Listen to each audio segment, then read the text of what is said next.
Hello and welcome to this week's What Were They Thinking? Among the news items we have for you this week, the rather terrifying concept of drug-induced long-term prison sentences. Fundamentally, the ability to experience a very long time in jail in a very short period of time. Then we have the contraceptive that focuses on preventing sperm from being able to be ejaculated. Thankfully at this point only in mice studies, given that mice generally don't really care as much, and that in humans, past attempts have been, worse than failure in some cases. Evidence that caffeine will protect against Parkinson's disease in particular. New laws that are meant to close a sort of loophole in the UK regarding the prescription of puberty blockers. Why it is that the kind of ovaries that humans have might be what led to our development of a larger brain, or at least an argument from a evolutionary development perspective that is why. The role of toxoplamosa gondii in wolves in Yellowstone Park, and how it contributes to the leadership features. And Japan is launching a tiny satellite made almost entirely from wood to be able to test the theory of a more, let's call it environmentally friendly product line. The timestamps for these and other news items can be found in the description box below. Beginning with a dystopian future and something uncomfortably reminiscent of the isocubes from Dread, it's the notion that for those who receive jail sentences that are ridiculously long-term, as in we're talking 100 plus years, we now have a way to be able to make those people experience every moment of that sentence. Now, this sounds kind of terrifying for a simple reason. First of all, the idea that, well, you're not going to experience 100 years of life, you're going to experience 100 years of punishment, which is kind of like slow-mo in the most recent Dread movie. Unfortunately, that's also terrifying because you won't experience it over anything close to 100 years. It may only take 8 hours. Yeah, your brain will be basically drugged to the point where you experience the entire time frame, at least you think you do, but you don't actually live that long. Other than the possibility of inducing this with drugs, there is another way to do it, and that is to basically upload the consciousness of an individual to a computer, have the computer run at an incredibly fast speed, so that the perceived time is drastically greater than the actual time. Now, all of this is terrifying and dystopian, particularly if you think of rather repressive governments, or those that are nasty, let's say, but there is a very thin silver lining, and that has to do with education. In theory, and it's a very, very big if attached to it, you used the same technology for the purposes of, say, lessons, education, and so on. Time constraints might not be as big an issue anymore. It would still be rather terrifying and difficult, but it would nonetheless be an effective means of making up for the modern failures of education. In other modern failures, we have the uncomfortably high suicide rate in the military. At least the USA military. Since 9/11, there have been a roughly 4-fold increase in the number of active service members that die by suicide. It's also worth pointing out that there's been a more than 4-fold increase in the number of active duty members, largely due to the fact that most of them have gone to places like Iraq and Afghanistan, realized what a hell it is, and eventually quit. Nonetheless, that is only one thing. Unfortunately, the risk is getting worse and worse over time. As in the conversation, there are a range of factors that contribute to the current increase. It includes things like loneliness, relationship issues, workplace difficulties, which you're being shot at. Of course, it's a difficult workplace. In fact, you would call it a hostile workplace. Poor sleep, injuries, chronic pain, and there's all sorts of issues with transitioning from out of the military to being a civilian. Of course, the relationship of this, let's say, factors to suicide needs to be taken with a great deal of skepticism. mostly down to the fact that the research underlying it is based on a very small sample size and very intensive surveying. It was 92 participants who had to answer a survey 4 times a day for a month. There is a point at which those who are responding don't really think about what they're saying anymore and just put in whatever is going to roughly answer the question and get it over with. And it's one downside to such an intensive approach to assessing people. Stopping soldiers from committing suicide is good, but much of what the article contains is basically pointing out that the military has always been this way. For example, not enough resources and incredibly high demands. In other things that have always been the case, we have fertility. But in this case, the modern problem of trying to stop fertility. It's a novel, somewhat novel at least, male contraceptive being developed in a rodent model, that is, mice for the most part. It's a compound that's intended to be able to enter the bloodstream, basically the male contraceptive pill, and reduce the activity of sperm, at least, again, in theory. Remember that this is only being tested in mice and needs to be taken with a lot of skepticism. The mice involved were given the injection daily for 21 days, and all of those that received the injections did not produce any offspring, despite attempting to mate. The drugs continue to be effective out to 53 days, which would indicate that they're a little over twice as effective for duration as they're actually injected for. The effectiveness in those terms shouldn't be underestimated, but there is a problem with this, and the problem is fairly significant, given that the idea of drugs like this is that they are reversible. Those that were given the drug had lower sperm count, lower sperm motility, and fewer hyperactivated sperm. Now, if this can't be reversed, that's the problem, mostly down to the fact that they tried it before, something very similar, and in those individuals, they couldn't reverse the, well, in this case, quasi-sterilization, effectively meaning that they had permanently sterilized the individuals involved, which was a real shit show. Of course, if you want to stop, fertility, just introduce people to those who have kids, and children are arguably the best contraceptive. In terms of developing this particular drug, it's actually one of the more, let's say, interesting applications of what we know to date.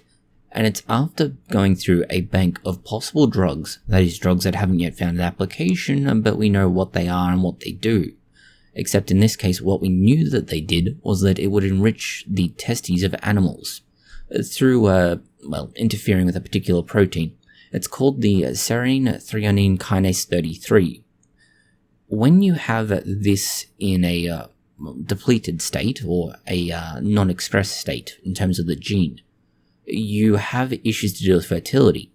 So the researchers looked at this and thought, well, if we can interfere with this particular protein, can we use it as a contraceptive? And the answer was, well, yes, in this case, at least as far as mice go. Now, you might be thinking, well, none of these sound like massive issues by comparison to the female contraceptive, and in a certain extent, you would be right. The female contraceptive, when it was approved at a time when regulatory hurdles were much lower, incredibly low by modern standards. And to be blunt, that's why the female oral contraceptive exists. Not that it's necessarily great, not that it works brilliantly, nor that it's acceptable by modern standards in terms of pharmaceuticals, but that it got through at the right time. Not much after the approvals for the female contraceptive came through, they altered the formulas and requirements drastically, making it much more onerous. And that's why, by comparison, these male contraceptives as they stand now will not be approved, and why the comparison to the female contraceptives that are available isn't really a fair comparison, mostly because you're not really comparing the same hurdles and same requirements, and that's the problem. As said, fertility is one of the ongoing issues, and so is the issue around medication. But with modern medicine, modern standards and everything else, we have an increasing understanding of how things work. And this is none better shown than we look at COVID-19 and children. specifically that in children, if they have 2 or more comorbidities, that is, say, diabetes, allergies, anything really, they could have all kinds of other issues, and if they have 2 or more of them, it doubles the risk of severe COVID. Well, it doesn't double the risk actually, it's a 10-fold increase, which is kind of a worrying figure. You would think, oh, it's only 1 or 2 more conditions, they'll have a rough time, but they'll be alright in the end. No, they won't. Well, probability they won't be. The study is, well, not really a study, it's more a meta-analysis, let's say, and they took about 70 papers published from March 2020 to 2023, and they found exactly this. If you have 2 or more underlying conditions, so comorbidities, there's a 10-fold risk in children having severe COVID-19. Now, to be clear about it, we're talking about a 10-fold increase, which doesn't sound like a lot. It's much more significant than you might think at first, though. The low threshold, let's say, from these studies is a 1% increase under normal conditions, that is, no underlying comorbidities to speak of. But at the high end, it's 10%, with the average being about 4%. So if you look at this, there's anywhere between a 10% increase and a 100% increase in the risk of severe COVID-19. That basically means that those kids have a almost certain chance of getting it, depending on what sort of comorbidities they have. This is, however, important to point out, an odds ratio or a relative risk, that is, compared to the normal healthy population, or what is the probability of it occurring. And again, it depends on not only which comorbidities, but how many. Further, age is another big factor. The study looked at children, well, realistically young adults in the end, up to the age of 21. This means that you have 21 possible years in which you need to adjust for different confounding variables. Infants being the group with the greatest possible risk.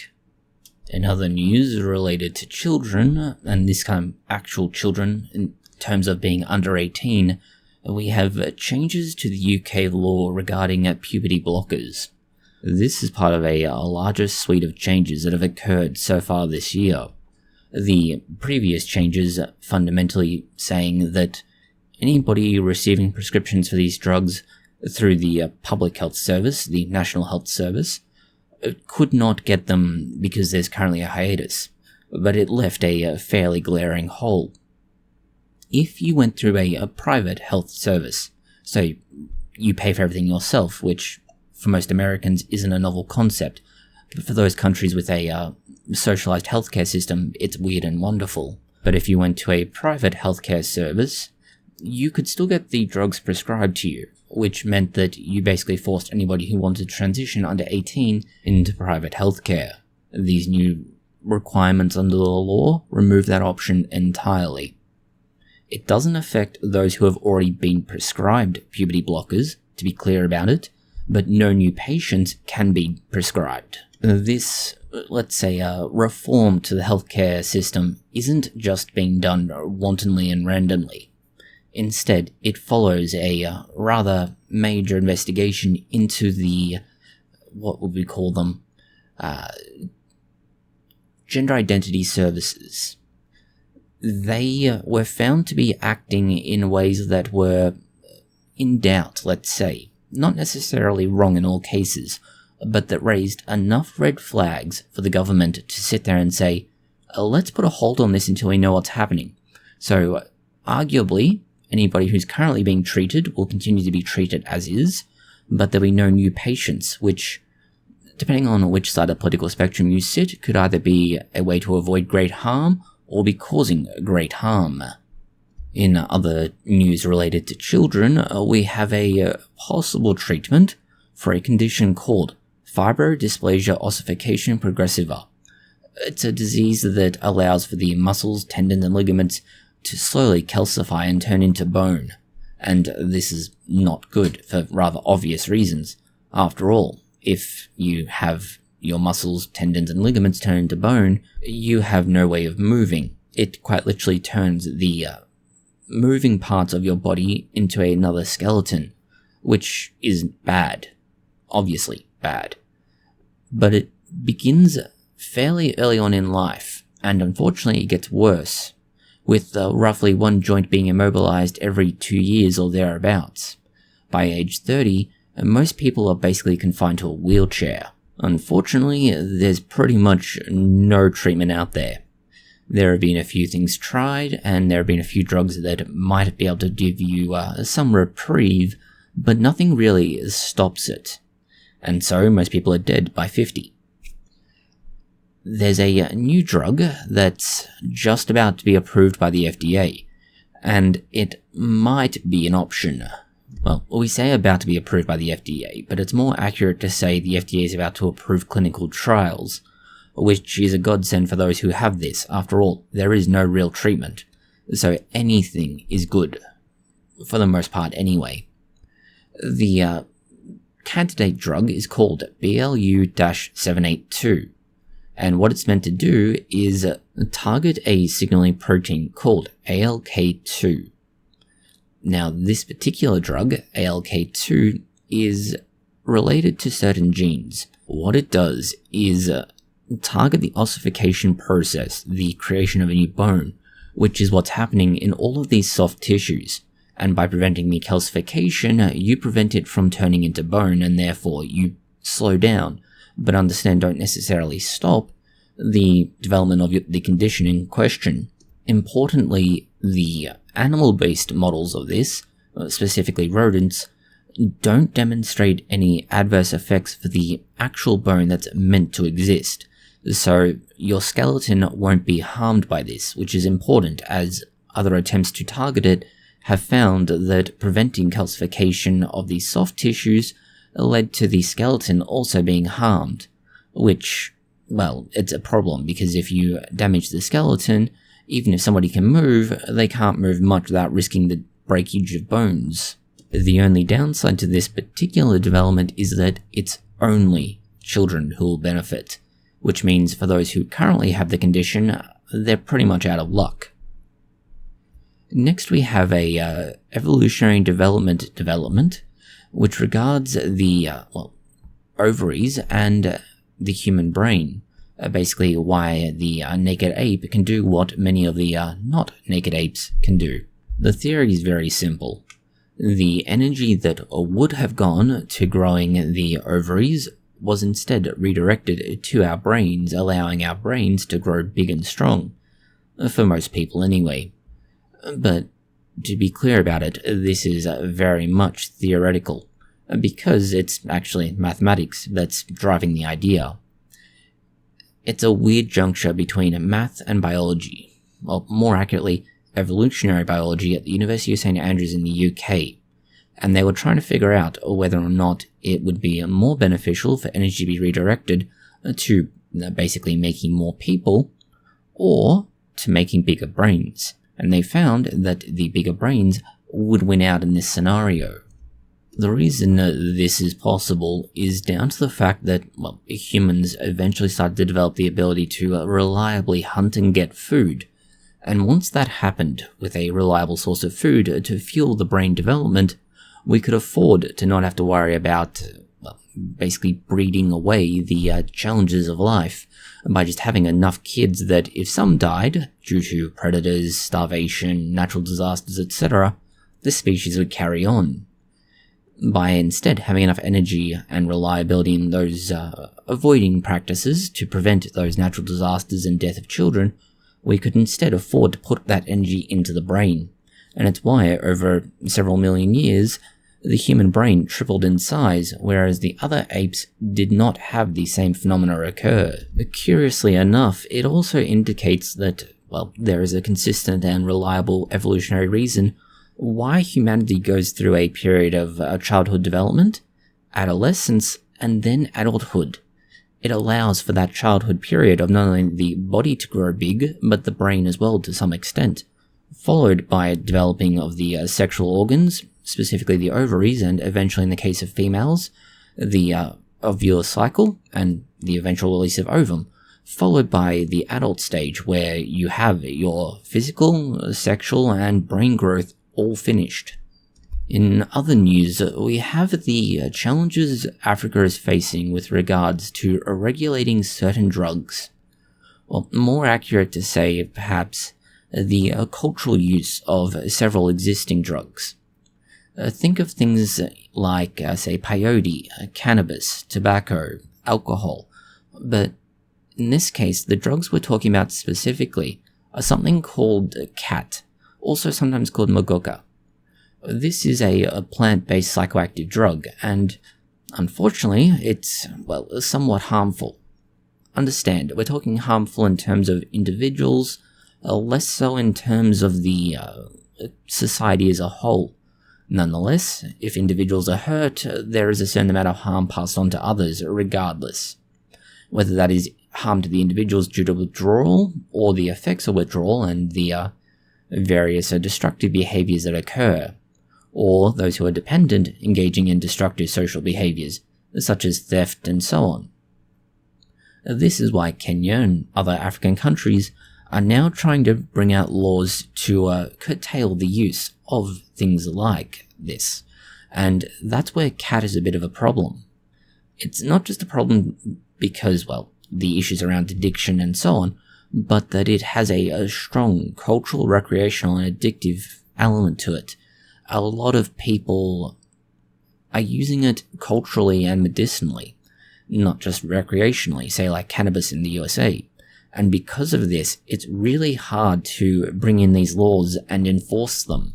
It's, in a way, similar to the challenges faced in a lot of countries looking to completely ban tobacco products. The products are at least somewhat harmful to the individual. Certainly they increase the risk of certain cancers, and to another extent they do cause social harm, passive smoking for all intents and purposes, but other things as well. And this is the problem that Kenya is facing with khat. Khat is effectively analog to amphetamines, and unfortunately amphetamines are bad unless you're in the process of invading Poland. And even then, you're likely to see some of the same symptoms as those who use khat. Khat has, according to at least one study, about a 17% prevalence by users of at least one psychotic symptom. And considering that in Kenya at the time, there's about a 37% across the entire population user base, and about 55% of males using it, that's not good. That would mean that you have over 6% of the population exhibiting psychotic symptoms.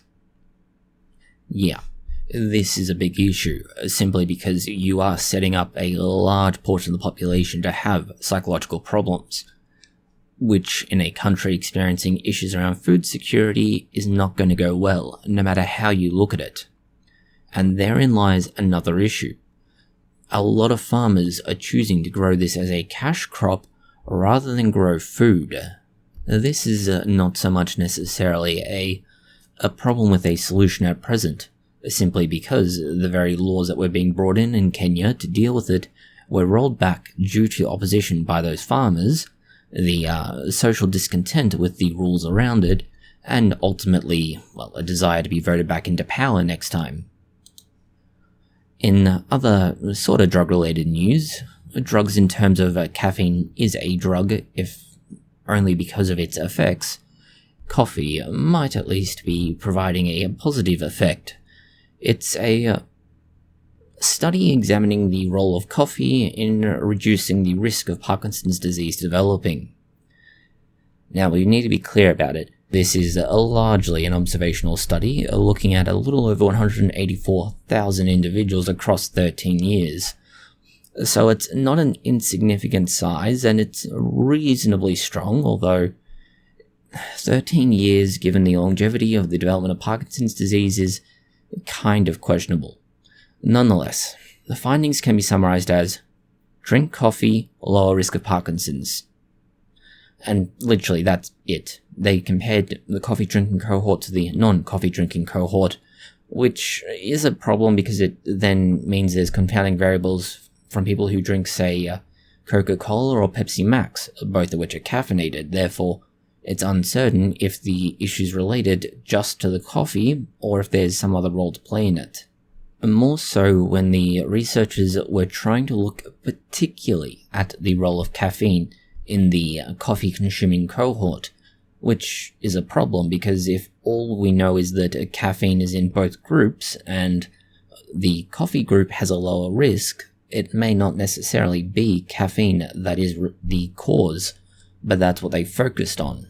The top 25% of coffee consumers were found to be 40% less likely to develop Parkinson's disease, and unfortunately that isn't really that helpful, as there's a lot of variability, anywhere between a 5 and 63% risk reduction, which basically means that the results aren't that useful. They're too vague, they're too broad, and the causality is unknown.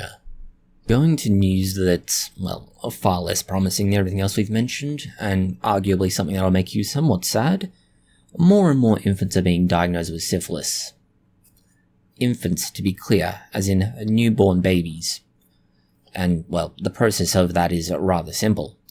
The mother and father, generally speaking the mother in this case, will be, well, infected with the STD in question. And then they give birth, and in the process of giving birth, well, a baby picks up a brand new surprise, which then has to be treated, which, in the case of syphilis, does involve the use of certain antibiotics. Antibiotics that can be rather unpleasant. The problem with this is very simple. The rate of diagnoses of syphilis in newborn infants is getting more and more each year. It's just increasing year on year, and that's not good. In 2013, there was a rate of about 9.2 cases of syphilis in infants for every 100,000 births that occurred, or more accurately, live births. That's children who survived being born, or were born alive, more accurately. Unfortunately, that number has jumped, and it's jumped massively. In 2019, that figure was 1,870 per 100,000 live births. That's just under 2%. So now we have effectively two sets of issues. One is that the rate of syphilis, and particularly syphilis in younger women and men, is going up and up and up, but as a consequence, the, well, actions that lead to syphilis being spread, the sex, also leads to more infants being born with syphilis, a condition called congenital syphilis. Worse yet, about half, if not more, of the cases for congenital syphilis could have been prevented if they had received treatment when notified that they had syphilis during pregnancy. But more than half of the individuals who were notified did not actually receive treatment, or at least not adequate treatment.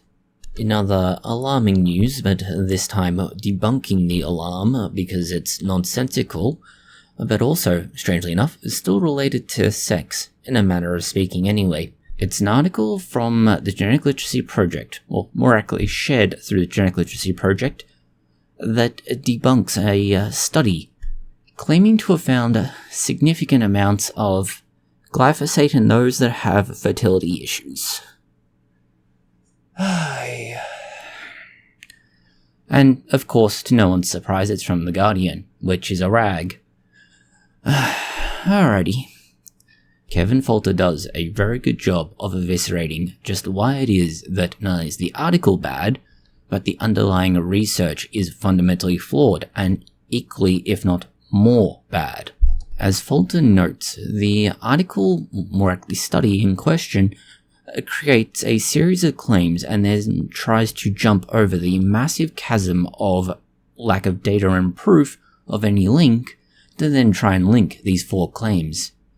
Of course, these being that there's a decline in human fertility and sperm quality, that there are chemicals in the environment that are suspected to play a role, glyphosate is a frequently used chemical, therefore glyphosate is causing a decline in fertility. Yeah. That's not how this works at all. Need to do better than actually make a series of claims and then fail to substantiate the links. We can say this since there has been a decrease in sperm count over the last 45 years, We know it's going down, we just don't know why exactly. One of the proposed arguments is that somehow or other glyphosate is metaphysically an endocrine disruptor, given the lack of evidence for this. But we do actually have reliable evidence from the EPA looking at whether or not it is an endocrine disruptor, and to be clear, their testing is a hell of a lot better than most of the claims out there, and a lot of the methods out there, because it is much more comprehensive and stringent. Their findings? No. But even if, for whatever reason, you wanted to try and ignore the EPA findings, which would be dumb, but it's something that, well, crazy conspiracy nutters do all the time, we could look at another parallel data set. The other data set is actually from animals that are bred for food on farms, since they're fed food that is grown using glyphosate. So you could basically say, we know that glyphosate is in this food, even if it's only in trace amounts, and we know it's being fed to animals in these quantities. How many animals are being bred, and is it more or less over time? And the answer is more. We are getting more and more animals in farms, despite being fed glyphosate. Therefore, glyphosate is not reducing fertility. This is where the Guardian's bullshit study comes into play. They were trying to argue that, looking at both plasma and seminal fluid levels of glyphosate, they could prove a relationship. Understand, they only looked for glyphosate, which means that if there was anything else in those same samples that was the cause, they're completely ignorant and oblivious of it. Now, it's better to run a study focusing on just one thing, but if your study is looking at just one thing to the exclusion of everything else, and you can't provide a substantive reason to look at just that one thing, you are better off looking at it in a more preliminary sense to find candidates that do explain your hypothesis. The other thing to point out is how they collected their data. Now, the data is not something you can rely on for kind of obvious reasons once you understand. All of the participants who took part in this were attending a fertility clinic because they had fertility issues. Therefore, you would, without any other possibility, find a relationship between glyphosate if you found it in the seminal fluid or in plasma and fertility problems, because everybody involved had fertility issues, or they wouldn't be there. So now that we know that the sampling is completely messed up and that their claim of fertility problems is just blatantly incorrect, we can look at the other measure they took. And the other measure they took is oxidative stress. Oxidative stress is effectively a natural part of life. Cells are continuously doing things that would cause oxidative stress. For example, creating various metabolic byproducts from respiration, breathing, metabolism, and so on. Nothing that is that surprising. So unless you have a significant level of oxidative stress, it shouldn't be pointed out because it's just plain normal. But no, they claimed that the oxidative stress that they did find was signs that glyphosate was causing this. But again, we come back to the linkage. How do you link glyphosate to this oxidative stress? And they don't. They jump that gap and then try and claim a relationship. As Kevin Volter explains, there are other issues with the study, particularly around the area from which they collected their data and the nature of the various pesticides, herbicides, and fungicides they didn't investigate. For example, copper sulfates. Copper sulfate, which is used regularly in vineyards to keep grapes healthy and safe and prevent fungus from growing on the leaves, causing harm to the productivity of it. Of course, there are other issues again with regards to other possible herbicides, pesticides, and fungicides, but no, none of those were considered, just glyphosate. This is an example of humanity looking at something that's working well and going, let's find the problems with it that don't exist. In terms of, problems of a kind, we have studies of wolves in Yellowstone Park in America, but the problem is not actually the wolves themselves as such. It's what contributes to the wolves taking charge of the pack, the alpha or leading wolf, if you will. The most likely candidate to become the pack leader is actually the male infected with toxoplamosa gondii. Yeah, parasitic infection of wolf brains is going to make them a leader, which, given that it affects all kinds of behavior, risk-taking, aggressiveness, and so on, that's a bit of a worry. More so when you consider that the probability of them becoming pack leader is increased by 46 times after infection. To be clear about it, this is not a short-term observation, it's 27 years worth of data. But it is also worth us pointing out that it's observational data. So there are some questions about whether or not the phenomena is a direct result of the wolves being infected, or the infection is a result of the wolves and changes in the scenarios and situations which they find themselves, particularly noting that Yellowstone has undergone a series of administrative changes over the last 27 years. The general justification for the claim that toxoplamosa is responsible for this is that those wolves that not only were infected but became leaders tended to have a territory overlapping with cougars, and cougars were more likely to be infected with toxoplasmosa. Therefore, you'll find that when you look at the dispersed populations, the various packs, there is a notable difference in how they were behaving, let's say. Where these observations could be useful is twofold. First of all, it did increase the probability of both males and females leaving the pack to form their own, and only the leaders within a pack will breed. Therefore, the more individual packs of wolves there are, the more the wolf population will increase. The second consideration is that, toxoplasmosa gondii can be passed from mother to offspring, meaning that there is a greater probability that children will effectively inherit the parasitic organism, and therefore the behavior will be amplified over time. Going from the wolf pack population to the human population, and a bizarre thought experiment. Admittedly interesting, but bizarre. It's a question of how much space would you need to fit every human in the world into one building? And weirdly enough, it's actually not that much space. It's also not a very comfortable situation. If you ever imagine the favelas, Kowloon City, or just a public housing in general is uncomfortable, you should probably be thankful by comparison to this. What the author proposes, let's say, is that if you were to put humans right next to each other in the smallest possible space, every single human would only need 0.33 meters square, or about a foot square. Yeah, that is very, very tight and comfy with those around you.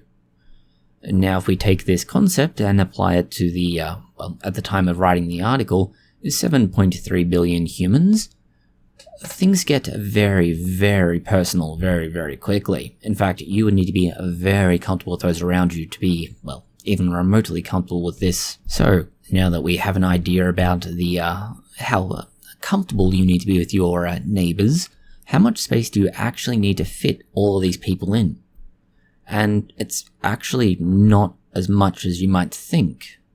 It is an area about 27 kilometers square, or roughly 16.8 miles square. It's an area that could easily and comfortably fit into New York, for instance. Admittedly, again, you would have to be very comfortable with your neighbors, and it takes, the idea of a coffin apartment and makes them look absolutely spacious by comparison. If we were to try and fit everybody into one building, which is fundamentally what the entire thought experiment leads itself to, you would need a building with a side of about 1.1 kilometer by 1.1 kilometer. The building would need to be just over 1 kilometer high at 1,070 meters, or 3,511 feet, which is about 30% taller than the Burj Khalifa. Of course, again, this assumes everybody is quite literally standing shoulder to shoulder and almost chest to back, along with there being only millimeters or very tiny fractions of an inch above their head. This crazy building isn't necessarily impossible, but where it gets really, really creepy is it's arguably something that could fit very comfortably within New York City, for instance, and have an incredible amount of space still left over in the entire city.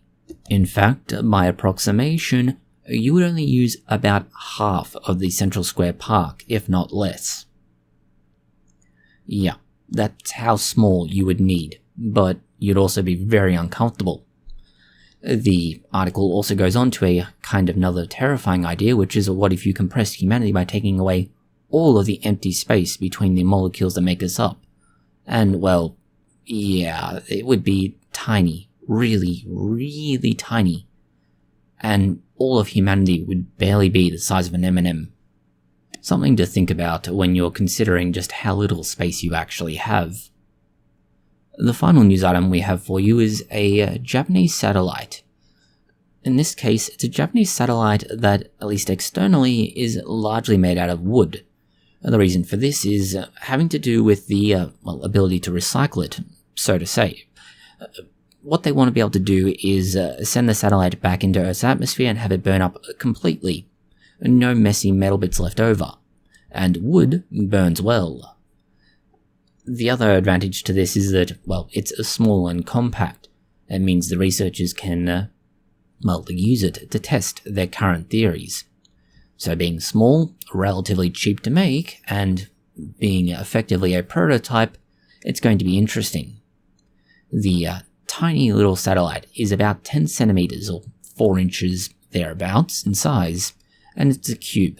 The cube has its solar panels on top and sides. It has the various sensors that are needed to understand whether it can survive the environment it'll be in, particularly the extreme temperature changes, and, as mentioned, is made from wood externally. The satellite's also a collaborative effort. A part of it is being done through the Kyoto University, but the other party is a logging company called Sumitomo Forestry. Other than finding the satellite particularly aesthetically pleasing, given that the timber it's made from is magnolia wood, it does have other benefits, long-term benefits to be clear. The current rate of satellites building up in the Earth's atmosphere and the metal particulates that are left over after they are destroyed in the atmosphere is increasing year on year.